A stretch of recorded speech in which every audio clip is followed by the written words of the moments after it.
Good morning friends, welcome back to my channel. ಎಲ್ಲರೂ ಹೇಗಿದ್ದೀರಾ? ಎಲ್ಲರೂ ಚೆನ್ನಾಗಿದ್ದೀರಾ ಅಂತ ಹೇಳಿ ಅಂದ್ಕೊಂಡಿದ್ದೀನಿ. ಇವಾಗ ಬಂದುಬಿಟ್ಟು ಸಂಡೇ ಮಾರ್ನಿಂಗಿಂದ ವ್ಲಾಗ್ನ ಸ್ಟಾರ್ಟ್ ಮಾಡ್ತಾ ಇದ್ದೀನಿ. ಆಲ್ಮೋಸ್ಟ್ ಒಂದು ಮುಕ್ಕಾಲು ಭಾಗ ಕೆಲಸ ಮುಗಿದಿದೆ ನಂದು.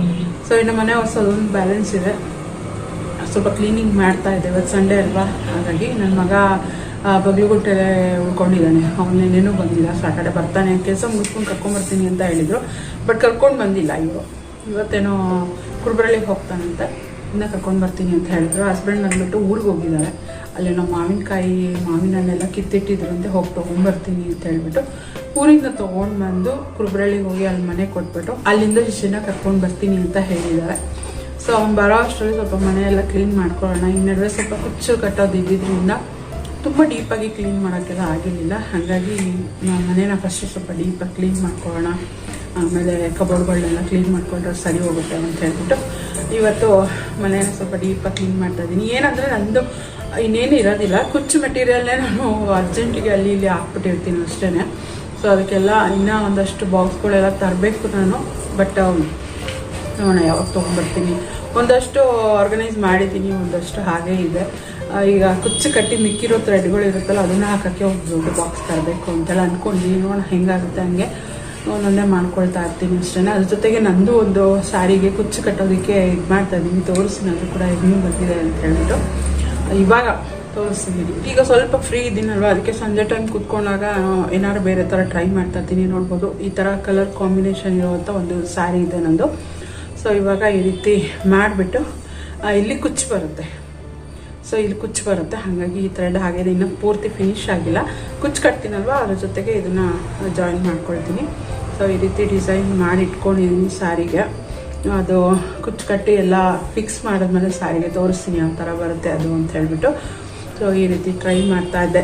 ನಿನ್ನೆ ನೈಟ್ ಕೂತ್ಕೊಂಡು ಅದನ್ನೇ ಟ್ರೈ ಮಾಡ್ತಾ ಇದ್ದೆ. ಇವಾಗ ಸ್ವಲ್ಪ ಫ್ರೀ ಇದ್ದೀನಲ್ವ, ಮಾಡ್ಕೊಳ್ಳೋಣ ನನ್ನ ಸ್ಯಾರಿಗಳಿಗೆ ಒಂದಷ್ಟು ಕುಚ್ಚು ಕಟ್ಕೊಳ್ಳೋಣ ಅಂತ ಹೇಳ್ಬಿಟ್ಟು ಹಿಂಗೆ ಮಾಡಿ ಇಟ್ಕೊಳ್ತಾ ಇದ್ದೆ.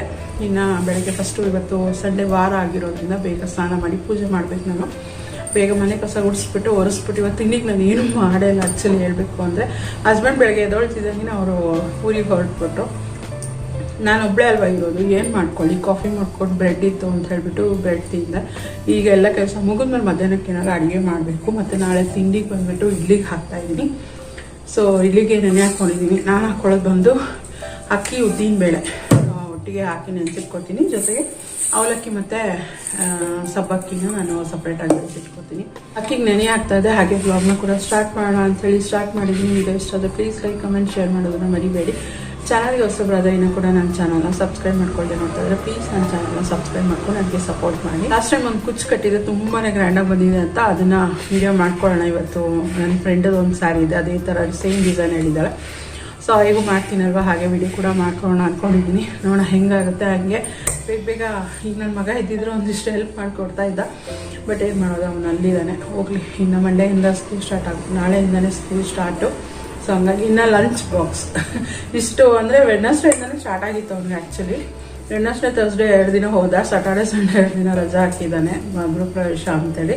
ಇನ್ನು ನಾಳೆಯಿಂದ ಲಂಚ್ ಬಾಕ್ಸ್ ಎಲ್ಲ ಇದ್ದೇ ಇರುತ್ತೆ, ಫುಲ್ ಡೇ ಇರುತ್ತೆ ಸ್ಕೂಲು. ಸೊ ಹಾಗಾಗಿ ಇನ್ಮೇಲೆ ಲಂಚ್ ಬಾಕ್ಸಿಗೆ ಏನಪ್ಪ ಅದೇ ದಿನ ಅನ್ನೋ ಥರ ಯೋಚನೆ ಮಾಡಬೇಕಷ್ಟೇ. ಸೊ ಹಾಗಾಗಿ ಇಡ್ಲಿಗೆ ಹಾಕ್ತಾಯಿದ್ದೀನಿ. ಅವ್ನ ಫೇವ್ರೇಟ್. ಫಸ್ಟ್ ಡೇ ಅವನು ಸ್ಕೂಲಿಗೆ ತೊಗೊಂಡು ಹೋಗೋದಲ್ವ, ಇಡ್ಲಿನೇ ತೊಗೊಂಡೋಗ್ಲಿ, ಅವ್ನ ಫೇವ್ರೇಟ್ ತಿಂಡಿಯಿಂದನೇ ಅವನ್ನ ಲಂಚ್ ಬಾಕ್ಸ್ ರೆಡಿ ಸ್ಟಾರ್ಟ್ ಮಾಡಲಿ ಅಂತ ಹೇಳ್ಬಿಟ್ಟು. ಸೊ ಹೈಸ್ಕೂಲ್ಗೆ ಬೇರೆ ಬಂದಿದ್ದಾನೆ ಇವಾಗ, 8th ಸ್ಟ್ಯಾಂಡರ್ಡ್ ನನ್ನ ಮಗ. ಖುಷಿ ಆಗುತ್ತೆ, ಚೆನ್ನಾಗಿ ಓದಿ ಮುಂದೆ ಅನ್ನೋದು ನನ್ನ ಆಸೆ. ಆಯಿತಾ, ಬೇಗ ಕೆಲಸ ಮುಗಿಸ್ಬಿಡ್ತೀನಿ, ಆಮೇಲೆ ಬ್ಲಾಗ್ನ ಕಂಟಿನ್ಯೂ ಮಾಡ್ತೀನಿ.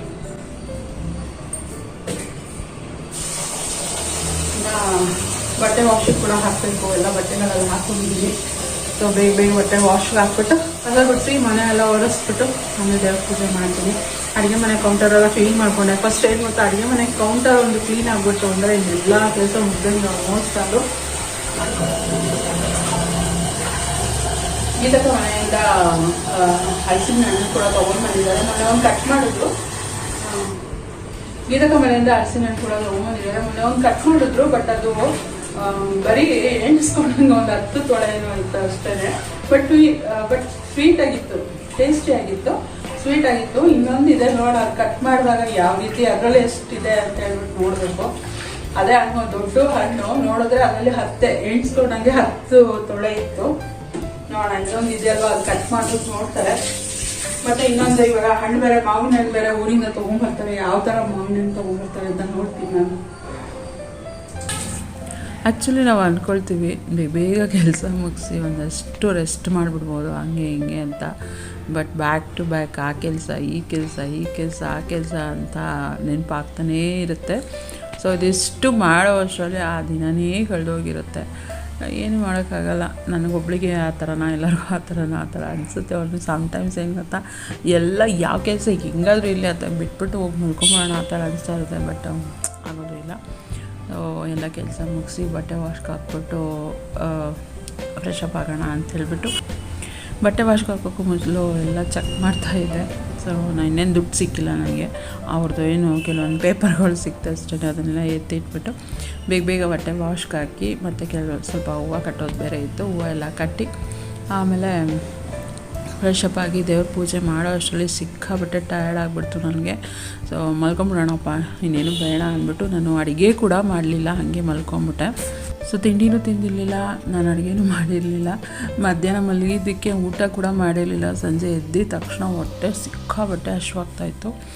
ಬೇಗ ಅಡುಗೆ ಮಾಡಬೇಡ ಅಂತ ಹೇಳಿಬಿಟ್ಟು ನೆಕ್ಸ್ಟ್ ಡೇಗೆ ನಾನು ಇಡ್ಲಿಗೆ ಹೇಗೂ ನೆನೆ ಹಾಕಿದ್ನಲ್ವ, ಸೊ ಗಟ್ಟಿಯಾಗಿ ಬೇಳೆ ಸಾಂಬಾರು ಥರ ಮಾಡಿಬಿಟ್ರೆ ನನಗೆ ಬೆಳಿಗ್ಗೆ ಇಡ್ಲಿಗೂ ಕೂಡ ಆಗುತ್ತೆ, ಮತ್ತು ಇವಾಗ ಸದ್ಯಕ್ಕೆ ಊಟಕ್ಕೂ ಕೂಡ ಆಗುತ್ತೆ ಅಂತ ಹೇಳ್ಬಿಟ್ಟು ಅಂದ್ಕೊಂಡೆ.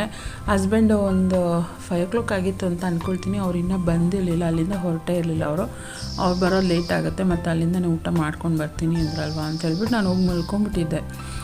ಆಮೇಲೆ ಎದ್ದಿದ ತಕ್ಷಣ ಎಂಥ ಭಯಂಕರ ಹಸಿವು ಅಂದರೆ ನನಗೆ ನಿಂತ್ಕೊಂಡು ಅಡುಗೆ ಮಾಡೋಕ್ಕೂ ಆಗ್ತಾಯಿಲ್ಲ. ಫುಲ್ಲು ಸ್ಲೋ ಆಗಿ ಅಡುಗೆ ಎಲ್ಲ ಮಾಡಿ ಫಸ್ಟಿಗೆ ಒಂದು ಲೋಟ ಕಾಫಿ ಮಾಡ್ಕೊಂಡು ಕುಡಿದು ಆಮೇಲೆ ಅಡುಗೆನ ಶುರು ಹಚ್ಕೊಂಡೆ. ಇನ್ನೇನು ಬೇಳೆ ಸಾಂಬಾರು ಅಂದರೆ ಸ್ವಲ್ಪ ಬೇಗನೆ ಆಗಿಬಿಡುತ್ತಲ್ವ. ಸೊ ಹಾಗಾಗಿ ಅಡುಗೆ ಮಾಡ್ಕೊಳ್ಳೋಣ, ಮುದ್ದೆ ಮಾಡ್ಕೊಂಬೋಣ. ಒಂದು ರೈಸ್ಗೆಲ್ಲ ಇಡೋದು ಬೇಡ, ಯಾಕೆಂದರೆ ಸಂಜೆ ಅವ್ರು ಬಂದಾಗ ಬಿಸಿ ರೈಸ್ ಮಾಡ್ಕೊಂಡ್ರೆ ಆಗುತ್ತೆ. ಈಗ ಸದ್ಯಕ್ಕೆ ನಾನು ಮುದ್ದೆ ಮಾಡ್ಕೊಳ್ಳೋಣ ಅಂತೆಲ್ಲ ಪ್ಲ್ಯಾನ್ ಮಾಡಿಬಿಟ್ಟು ಅಡುಗೆನ ಶುರು ಹಚ್ಕೊಂಡೆ. ಇಷ್ಟು ದಿನ ಸ್ಕೂಲ್ ರಜೆ ಎಲ್ಲ ಇತ್ತು.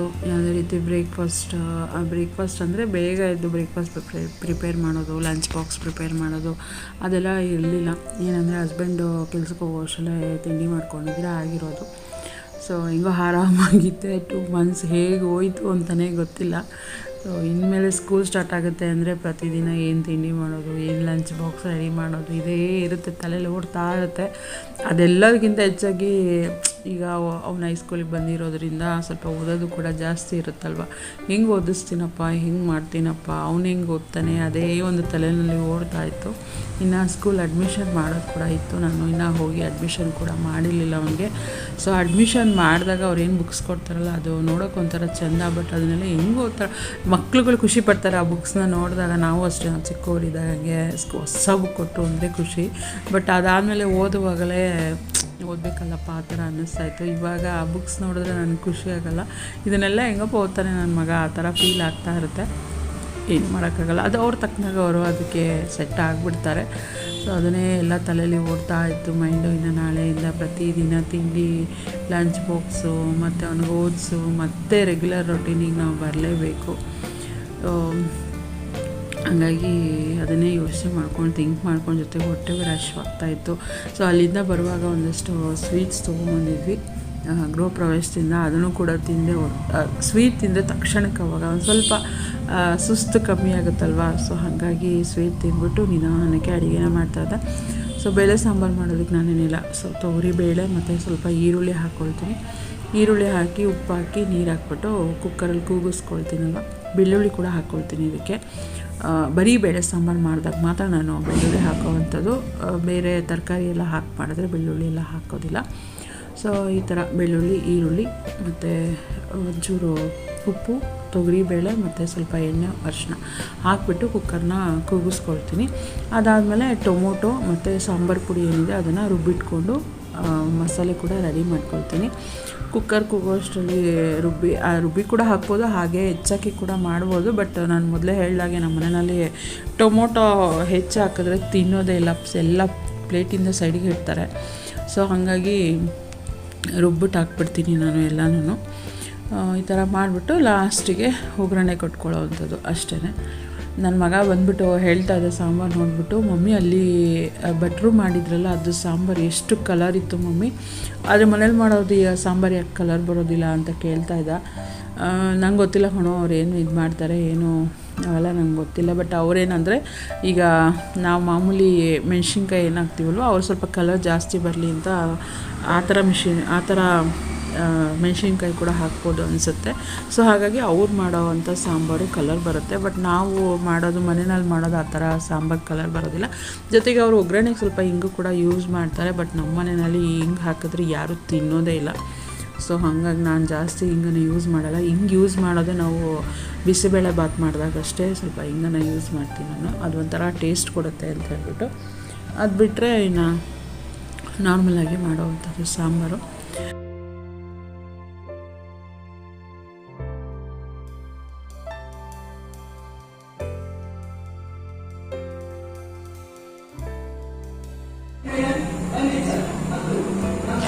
ಇದು ವಿಡಿಯೋ ಮಾಡೋ ಸ್ಟಾರ್ಟ್ ಮಾಡಿದೆ, ಇದು ಬಂತು, ಇನ್ನೂ ಹೊರಟೇ ಇಲ್ಲ.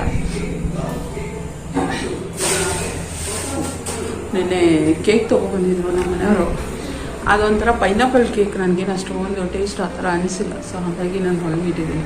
ನನ್ನ ಮಗ ಅಂತಾನೆ, ಮಮ್ಮಿ ನಿನಗೆ ಇಷ್ಟ ಆಗಿಲ್ಲ ಅಂತೇಳ್ಬಿಟ್ಟು ನನಗೆ ಇಟ್ಟಿದ್ಯಾ ಅಂಥೇಳಿ. ನನ್ನ ಫೇವ್ರೇಟ್ ಬಂದ್ಬಿಟ್ಟು ಚಾಕ್ಲೇಟ್ ಫ್ಲೇವರು, ಅದು ಬಿಟ್ಟರೆ ಹನಿ ಕೇಕ್, ಎರಡೇ ತಿನ್ನೋದು ಜಾಸ್ತಿ ನಾನು. ಸೊ ಹಾಗಾಗಿ ಪೈನಾಪಲ್ ಫ್ಲೇವರ್ ನನಗೇನು ಅಷ್ಟು ಇಷ್ಟ ಆಗಿಲ್ಲ ಅಂತ ಹಂಗೆ ಇಟ್ಟೆ. ಬೆಳಗ್ಗೆಯಿಂದ ಏನು ನಾನು ಅಡುಗೆ ಕೂಡ ಮಾಡಿಲ್ಲ, ನಾನು ಒಬ್ಬಳೇ ಇರೋದಲ್ವ. ಹಸ್ಬೆಂಡ್ ಊರಿಗೆ ಹೋಗಿದ್ರು, ಮಗ ಅಲ್ಲಿ ಇದ್ದ, ಇವಾಗ ಬರ್ತಾ ಇದ್ದಾನಂತೆ, ಫೋನ್ ಮಾಡಿದರು. ಸೊ ನಾನು ಏನು ಮಾಡ್ಕೊಂಡಿಲ್ಲ. ಇವಾಗ ಅನ್ನಕ್ಕೆ ಇಟ್ಟಿದ್ದೀನಿ, ಇವಾಗ ಕುಕ್ಕರ್ಗೆ ಸಾಂಬಾರಿಗೆ ಇಟ್ಟಿದ್ದೀನಿ. ಸಾಂಬಾರು ಆದಮೇಲೆ ಮುದ್ದೆ ಮಾಡ್ಕೊಂಡು ತಿಂತೀನಿ ಅಷ್ಟೇ.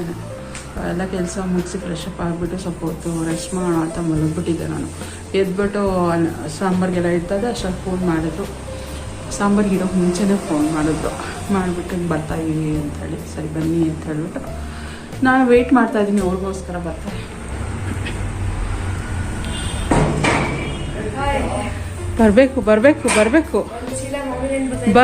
ಬರಬೇಕು ನಿಮಗೋಸ್ಕರ ಮನೆ ಕಾಯ್ತಾ ಇದೆ. ಯಾಕೆ ಹೇಳು? ಕರೆಕ್ಟ್.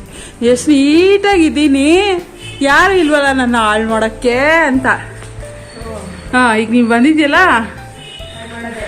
ಅಷ್ಟೇ ಕೆಲಸ, ಇನ್ನೇನು ಕೆಲಸ ಇಲ್ಲ.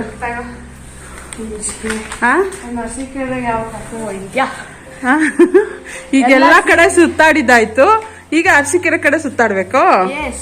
ಏನದು ಹತ್ಕೊಂಡ್ಬಂದಿರೋದು? ಏನು ಇಲ್ಲ. ಮೂಟೆ ಫುಲ್ ಹಣ್ಣಾಗೈತೆ. ಬಿಚ್ಬಿಡ ಬಿಡು ಪಾಪ, ಯಾಕೆ ಬಿಚ್ತೀಯಾ? ಏಕೆ ಹಣ್ಣಾಗಿಲ್ವಾ?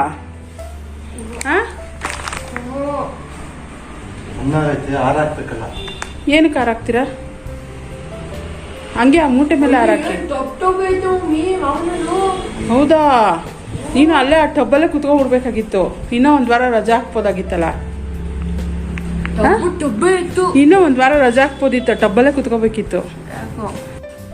ಮನೆಗೆ ಬಂದಮೇಲೆ ನಂದು ನನ್ನ ಮಗನ ಮತ್ತೆ ಶುರು ಹಚ್ಕೊಂಡ್ವಿ. ಸೊ ಈ ಥರ ಎಲ್ಲ ಮಾಡಿಲ್ಲ ಅಂದರೆ ನಮಗಂತೂ ತಿಂದಿದ್ದಾನ ಜೀರ್ಣನೇ ಆಗಲ್ಲ. ಸೊ ಅವ್ನಿಗೆ ನಾನು ಕಾಲು ಎಳಿತಾ ಇರಬೇಕು, ಅವನು ನನಗೆ ಕಾಲು ಎಳಿತಾ ಇರ್ತಾನೆ. ಸೊ ಹಿಂಗೆ ರೇಗಿಸ್ಕೊಂಡು ಫಸ್ಟ್ ಕಟಿಂಗ್ ಮಾಡಿಸ್ಕೊಂಡು ಬಾ, ಯಾಕೆಂದರೆ ನಾಳೆಯಿಂದ ಸ್ಕೂಲ್ ಮತ್ತೆ ಸ್ಟಾರ್ಟ್ ಆಗಿಬಿಡುತ್ತಲ್ವ. ಹಂಗಾಗಿ ಹೋಗಿ ಸ್ಕೂಲ್ ಕಟಿಂಗ್ ಮಾಡಿಸ್ಕೊಂಬಂದ್ಬಿಡು, ಹೇರ್ ಕಟಿಂಗ್ ಮಾಡಿಸ್ಕೊಂಬಂದ್ಬಿಡು ಸ್ಕೂಲಿಗೆ ಹೋಗೋಕ್ಕೆ ಮುಂಚೆ ಅಂಥೇಳಿ ಅವನ್ನ ಹೇರ್ ಕಟಿಂಗ್ ಕಳಿಸ್ಬಿಟ್ಟು, ಅದಾದಮೇಲೆ ನಾನು ಕೂಡ ಒಗ್ಗರಣೆ ಹಾಕಿರ್ಲಿಲ್ವಲ್ಲ. ಸೊ ಎಲ್ಲ ಒಗ್ಗರಣೆ ಹಾಕಿ ಸಾಂಬಾರು ರೆಡಿ ಮಾಡ್ತಾಯಿದ್ದೆ. ಒಟ್ಟಿಗೆ ನೈಟಿಗೆ ಅವ್ರ ಮ್ಯಾಂಗೋ ಎಲ್ಲ ತೊಗೊಂಡು ಬಂದ್ರಲ್ಲ, ಪಪ್ಪಾಯ ಎಲ್ಲ ತೊಗೊಂಡು ಬಂದಿದ್ರು, ಚೆನ್ನಾಗಿತ್ತು. ಸ್ವಲ್ಪ ಅದನ್ನೇ ಹಣ್ಣನ್ನೇ ಕಟ್ ಮಾಡ್ಕೊಂಡು ತಿಂದ್ಬಿಟ್ಟು ಒಟ್ಟಿಗೆ ನೈಟಿಗೆ ಊಟ ಮಾಡೋಣ ಅಂಥೇಳಿ ಪ್ಲ್ಯಾನ್ ಮಾಡ್ಕೊಂಡು ನಾನು ಅವನ್ನ ಕಟಿಂಗ್ ಕಳಿಸಿ ನಾನು ಇಡ್ಲಿಗೆಲ್ಲ ರುಬ್ಬಿಟ್ಬಿಡೋಣ ಅಂತ ಹೇಳ್ಬಿಟ್ಟು ಬಂದೆ. ಇದು ಬೇಗ ರುಬ್ಬಿಟ್ಬಿಟ್ರೆ ಅಂದರೆ ನಾನೇನು ಬೇಗ ಅಂದರೆ ತುಂಬ ಒಂದು ಸಂಜೆ 5 ಗಂಟೆ 6 ಗಂಟೆ ಆ ಥರ ಎಲ್ಲ ರುಬ್ಬೋದಿಲ್ಲ. ಯೂಶ್ವಲಿ ನಾನು ರುಬ್ಬೋದೇ ಒಂದು 10 o'clock ಆ ಥರ ರುಬ್ಬಿರ್ತೀನಿ. ಬಟ್ ಏನಪ್ಪ ಅಂತ ಹೇಳಿದ್ರೆ ಅವತ್ತು ಹೆಂಗೂ ಅಡುಗೆ ಮಾಡ್ತಾಯಿದ್ನಲ್ವ ಅಂತ ಹೇಳ್ಬಿಟ್ಟು ನಾನು ಬೇಗನೆ ಅವತ್ತು ರುಬ್ಬಿಟ್ಟೆ. 6:30ಗೆಲ್ಲ ರುಬ್ಬಿಟ್ಟೆ. ಬೇಗ ರುಬ್ಬಿದಷ್ಟು ಬೇಗ ಹುಳಿ ಬರುತ್ತೆ, ಉಬ್ಬತ್ತೆ ಅಂತ ಹೇಳ್ಬಿಟ್ಟು ಅಂತಾರೆ. ಬಟ್ ನನಗೇನಿಲ್ಲ, ನಾನು 10 ಗಂಟೆಗೆ ರುಬ್ಬಿಟ್ರು ಕೂಡ ಬೆಳಗ್ಗೆ ಅಷ್ಟರಲ್ಲಿ ರುಬ್ಬಿರುತ್ತೆ, ಚೆನ್ನಾಗಾಗುತ್ತೆ ಅಂತ ಹೇಳ್ಬಿಟ್ಟು ನಾನು ಆ ಥರ ಮಾಡ್ಕೊಂಡು ಬೇಗ ಎಲ್ಲ ಮಾಡಿ ಫಸ್ಟಿಗೆ ಹೊಟ್ಟೆ ತುಂಬ ಊಟ ತಿಂದ್ಬಿಟ್ಟು ಆಮೇಲೆ ನಾನು ಕುಚ್ಚು ವರ್ಕ್ ಏನಿದೆ ಅದು ಫಿನಿಷ್ ಮಾಡೋಣ ಅಂಥೇಳಿ ಕೂತ್ಕೊಂಡೆ. ಅಡುಗೆ ಮನೆ ತುಂಬ ಅಂತೂ ಮ್ಯಾಂಗೋ ಸ್ಮೆಲ್ ಗಮ್ ಅಂತ ಇತ್ತು. ಮ್ಯಾಂಗೋ ಸ್ಮೆಲ್ಲು, ಆಮೇಲೆ ಹಲಸಿನ ಸ್ಮೆಲ್ಲು ಎಲ್ಲ ಘಮ ಘಮ ಅಂತ ಇತ್ತು. ಸ್ಟಾರ್ಟಿಂಗ್ ತಂದ ತಕ್ಷಣ ಒಂದು ಹಣ್ಣು ಕಟ್ ಮಾಡೆಲ್ಲ ತಿಂದ್ಬಿಟ್ಟಿದ್ದೆ ನಾನು. ಸೊ ಊರಿಂದ ತಂದಿರೋದಲ್ವ, ಮರದಲ್ಲೇ ಹಣ್ಣಾಗಿರೋದೇ ಒಂಥರ ರುಚಿ ಇರುತ್ತೆ. ಜೊತೆಗೆ ಈ ಸಲ ಮಳೆ ಜಾಸ್ತಿ ಆಗಿರೋದ್ರಿಂದ ಮೇಲ್ಗಡೆ ಒಂಥರ ಮ್ಯಾಂಗೋದು ಚಿಪ್ಪೆ ಏನಿದೆ ಅಲ್ವ, ಅದೆಲ್ಲ ಸ್ವಲ್ಪ ಬ್ಲ್ಯಾಕ್ ಆ ಥರ ಆಗಿಬಿಟ್ಟಿತ್ತು. ಬಟ್ ಒಳಗಡೆ ಹಣ್ಣು ಸ್ವೀಟಾಗಿತ್ತು. ಅದನ್ನೇ ಹೇಳ್ತಾಯಿದ್ರು, ಮಳೆ ಜಾಸ್ತಿ ಆದರೆ ಈ ಥರ ಆಗುತ್ತೆ ಅಂದ್ಬಿಟ್ಟು. ಮತ್ತು ಊರಲ್ಲೂ ಕೂಡ ಹಣ್ಣುಗಳು ಕಿತ್ತೇ ಇಲ್ವಂತೆ, ಹಾಗಾಗಿ ಬಿಟ್ಬಿಟ್ಟಿದ್ದಾರೆ ಮರದಲ್ಲಿ ಎಷ್ಟೊಂದು ಇದನ್ನು. ಏಕೆಂದರೆ 3 ರೂಪಾಯಿ ಕೆ ಜಿ ಬಂದಿದೆ ರಾಮನಗರದಲ್ಲಿ ಅಂತ ಹೇಳ್ತಾಯಿದ್ರು. ಸೊ ಹಾಗಾಗಿ ಎಲ್ಲರೂ ಕಟ್ಟೆ ಮಾಡಿಲ್ಲ ಮರದಿಂದ, ಎಲ್ಲ ಹಂಗಾಗಿ ಇದರಲ್ಲೇ ಬಿಟ್ಟಿದ್ದಾರೆ, ಮರದಲ್ಲೇ ಬಿಟ್ಬಿಟ್ಟಿದ್ದಾರೆ ಅಂತ ಹೇಳ್ತಾಯಿದ್ರು. ಹಿಟ್ಟು ರುಬ್ಬಿದಾಯಿತು, ಎಲ್ಲಿಟ್ಟಿದ್ದೀನಿ ಹಿಟ್ಟು ರುಬ್ಬಿದಾಯಿತು. ಹಾಗೆ ಎಲ್ಲ ಕ್ಲೀನ್ ಮಾಡಿಕೊಂಡೆ. ಊರಿಂದ ಮಾವಿನ ಹಣ್ಣು ತೊಗೊಂಡ್ಬಂದಿರೋದು ಅಲ್ಲಿಟ್ಟಿದ್ದಾರೆ. ಊಟ ಆದಮೇಲೆ ತಿನ್ನೋಣ ಅಂತ ನನ್ನ ಮಗ ಕಟ್ಟಿಂಗ್ ಹೋಗಿದ್ದಾನೆ, ಇನ್ನೇನು ಕರ್ಕೊಂಡ್ಬರ್ತಾರೆ. ಅದ್ರ ಜೊತೆಗೆ ಸಿಂಪಲ್ ಆಗಿರೋ ಒಂದು ಸ್ಯಾರಿ ಕೂಡ ತೊಗೊಂಡಿದ್ದೀನಿ, ಅಲ್ಲಿ ತೆಗೆಸಿಟ್ಟಿದೆ, ಅದು ನನಗೆ ಬರ್ತಾ ಎತ್ಕೊಂಡು ಬಂದರು, ಅದನ್ನು ಕೂಡ ಶೇರ್ ಮಾಡ್ತೀನಿ. ಸೊ ಪೂಜೆ ಎಲ್ಲ ಆಯಿತು. ಅವರು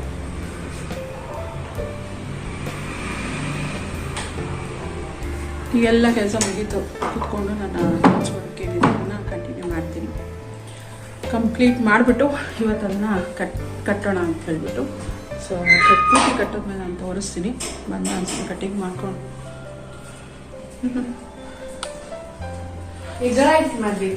ಈಗ ಹೋಗಿ ಬತ್ಲು ಮನೆಗೆ ಹೋಗಿ. ಸೊ ನನ್ನ ಮಗ ಕಟ್ಟಿಂಗ್ ಮಾಡಿಸ್ಕೊಂಡು ಬಂದ ಅಂಥೇಳಿ ಅವನ್ನ ಸ್ನಾನ ಮಾಡಿಸೋದಕ್ಕೆ ಅಂಥೇಳಿ ನಾನು ಹೋದೆ. ಬಟ್ ಏನೋ ಈ ಸಲ ಸರಿಯಾಗಿ ಕಟ್ಟಿಂಗೇ ಮಾಡಿಸ್ಕೊಂಡು ಬಂದಿರಲಿಲ್ಲ ಅವನು. ಏನೋ ಒಂಥರ ಏನು ಹೇಳ್ತಾರಲ್ಲ, ಮುಂದೆ ಎಲ್ಲ ಕೂದಲು ಜಾಸ್ತಿ ಬಿಟ್ಬಿಟ್ಟಿದ್ದೆ. ಸೊ ಬಟ್ ಸ್ಕೂಲ್ಗೆ ಅದೆಲ್ಲ ಚೆನ್ನಾಗಿರಲ್ಲ. ಏನಾದ್ರು ಫಂಕ್ಷನ್ ಅಂದರೆ ಅಥವಾ ಮನೇಲಿ ಇರ್ತಾರೆ ರಜೆ ಟೈಮ್ ಅಂದರೆ ಓಕೆ. ಬಟ್ ಸ್ಕೂಲಿಗೆ ಹೋಗೋ ಟೈಮಲ್ಲಿ ಆ ಥರ ಇಲ್ಲ. ಹಂಗೆ ಅವ್ನಿಗೆ ಬೈದು ಅವನಿಗೆ ಇನ್ನೂ ಶಾರ್ಟ್ ಮಾಡಿಸ್ಬೇಕಾಗಿತ್ತು ಅಂತೆಲ್ಲ ಹೇಳಿ ಬೈದ್ಬಿಟ್ಟು, ನೆಕ್ಸ್ಟ್ ಟೈಮ್ ನಾನೇ ಬರ್ತೀನಿ ನಾನು ಅಂತೇಳಿ ಅದಕ್ಕೆ ಹೇಳ್ತಾ ಇದ್ದ ಅಂಥೇಳಿ ಅಂದರು ನಮ್ಮ ಮನೆಯವರು. ಬಟ್ ಸ್ಕೂಲ್ ಟೈಮಲ್ಲಿ ಅಷ್ಟೊಂದೆಲ್ಲ ಬೇಡ ಅಂತ ಹೇಳ್ಬಿಟ್ಟು ನೆಕ್ಸ್ಟ್ ಟೈಮ್ ನಾನೇ ಬರ್ತೀನಿ ಅಂತೇಳಿ ಬೈದು ಆಮೇಲೆ ಅಲ್ಲಿಗೆ ವ್ಲಾಗ್ನ ನಾನು ಸ್ಟಾಪ್ ಮಾಡಿಬಿಟ್ಟೆ. ಅಲ್ಲಿಂದ ಮತ್ತೆ ನನ್ನ ಕುಚ್ಚು ವರ್ಕ್ ಏನಿದೆ ಅದನ್ನು ಕಂಪ್ಲೀಟ್ ಮಾಡಿದೆ. ಸೊ ಹಾಗೆ ಮ್ಯಾಚ್ ಕೂಡ ಬರ್ತಾಯಿತ್ತಲ್ವ, ಅದನ್ನು ನೋಡಿಕೊಂಡು ಹಾಗೆ ಕಂಪ್ಲೀಟ್ ಮಾಡಿದೆ. ಸೊ ಇವಾಗ ಇದನ್ನು ಸ್ಯಾರಿಗೆ ಫಿಕ್ಸ್ ಮಾಡಬೇಕು. ಅದೆಲ್ಲ ಹೇಗೆ ಫಿಕ್ಸ್ ಮಾಡ್ತೀನಿ, ಹೇಗೆ ಕಾಣುತ್ತೆ ಅನ್ನೋದನ್ನು ನಾನು ನೆಕ್ಸ್ಟ್ ವ್ಲಾಗಲ್ಲಿ ಶೇರ್ ಮಾಡ್ತೀನಿ. ಈ ವ್ಲಾಗ್ನ ಇಲ್ಲಿಗೆ ಎಂಡ್ ಮಾಡ್ತೀನಿ. ವಿಡಿಯೋ ಇಷ್ಟ ಆಗಿದರೆ ಪ್ಲೀಸ್ ಲೈಕ್, ಕಮೆಂಟ್, ಶೇರ್ ಮಾಡೋದನ್ನು ಮರಿಬೇಡಿ. ಚಾನಲ್ಗೆ ಹೊಸಬ್ರಾದರೆ ಇನ್ನೂ ಕೂಡ ನನ್ನ ಚಾನಲ್ನ ಸಬ್ಸ್ಕ್ರೈಬ್ ಮಾಡ್ಕೊಳ್ಳದೆ ನೋಡ್ತಾ ಇದ್ದರೆ ಪ್ಲೀಸ್ ನನ್ನ ಚಾನಲ್ನ ಸಬ್ಸ್ಕ್ರೈಬ್ ಮಾಡ್ಕೊಂಡು ನನಗೆ ಸಪೋರ್ಟ್ ಮಾಡಿ. ಸೊ ಸಿಗ್ತೀನಿ ನೆಕ್ಸ್ಟ್ ವೀಡಿಯೋದಲ್ಲಿ. ಅಲ್ಲಿವರೆಗೂ ಥ್ಯಾಂಕ್ಸ್ ಫಾರ್ ವಾಚಿಂಗ್.